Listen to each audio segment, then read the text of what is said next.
Bonjour, bonsoir, je suis Christopher Bonhomme, étudiant en 4e année de médecine à l'Université épiscopale d'Haïti. C'est un plaisir pour moi de vous présenter un cas clinique qui se présente ainsi. Monsieur X est arrivé aux urgences, présente une fièvre de 40 degrés Celsius. D'après les informations retenues pour Monsieur X, on note que le poids de Monsieur X est de 92 kg pour une taille de 1,80 m. Le chiffre tensionnel de Monsieur X est de 150 par 90 mm de mercure. On note également que le CRP est de 100 mg par litre. Ajoutons que Monsieur X fume un paquet par jour depuis 22 ans et on identifie dans les informations que Monsieur X présente une dermohypodermite de la plante du pied associée à une plaie. Donc pour toutes ces informations retenues pour Monsieur X, on conclut pour dire que Monsieur X souffre d'un diabète. Mais c'est quoi le diabète?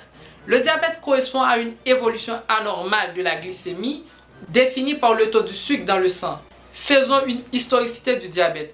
Près de 90% des diabétiques vivent avec le diabète sans le savoir, puisque la révélation de cette maladie ne provoque pas de manifestation. Donc, il est diagnostiqué avec un minimum de 5 années de retard. Près de 10% des personnes sont atteintes du diabète de type 1 ou insulinodépendant. Cependant, 90% des personnes souffrent du diabète de type 2.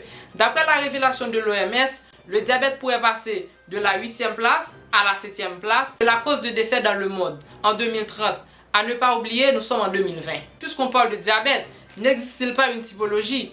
On retient qu'il existe 6 types de diabète. On a également le diabète insipide central, maudit LADA. Et qu'en est-il des facteurs de risque? Pour les facteurs de risque, il y a des facteurs de risque modifiables et des facteurs de risque non modifiables. Pour les facteurs de risque modifiables, on a l'hypertension artérielle, la mauvaise alimentation, la sédentarité. Cependant, pour les facteurs de risque non modifiables, on a l'âge, le sexe et les facteurs héréditaires. Il faut revenir en arrière pour vous rappeler que on avait mentionné que l'âge du patient est de 62 ans et sa tension artérielle est de 150 par 90 mm de mercure. Nous avons le poids qui est à 92 pour une taille de 1,80 m. Donc l'IMC va révéler quelque chose.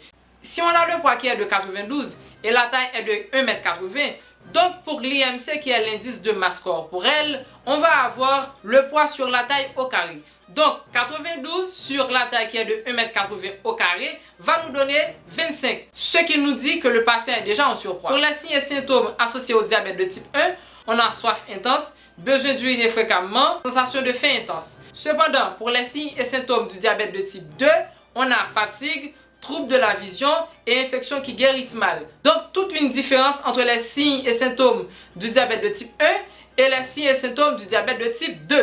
Donc, il y a d'autres signes qui révèlent l'apparition du diabète, comme la rétinopathie, la neuropathie diabétique et la néphropathie diabétique. On va vous montrer 2 images dans lesquelles vous allez voir la rétinopathie diabétique et la neuropathie diabétique.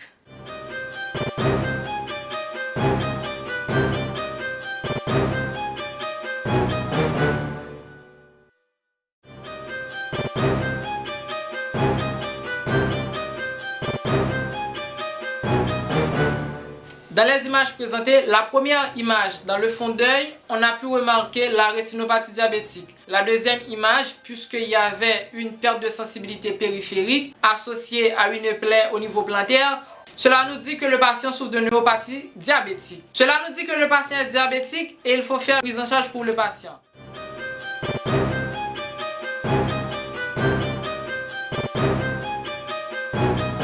Je remercie sincèrement mes collaborateurs, Dr Florence Revolus Emmanuel.